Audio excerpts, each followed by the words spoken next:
Mungkahing 4-day work week itinuturing na band-aid solution ng isang dating kongresista.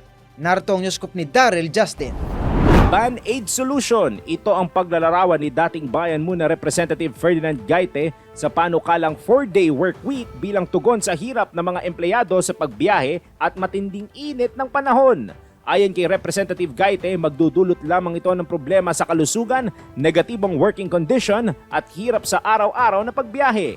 Giit ng kongresista, dapat bigyang prioridad ng pamahalaan ang kapakanan ng mga manggagawa at magbigay ng konkretong solusyon sa problema, hindi ang paglaruan ng schedule ng trabaho.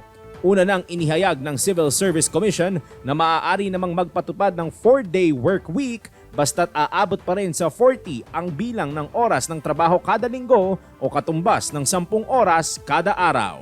At yan ang aking news scoop. Ako si Daryl Justin, nagbabalita ng tama, naglilingkod ng tama.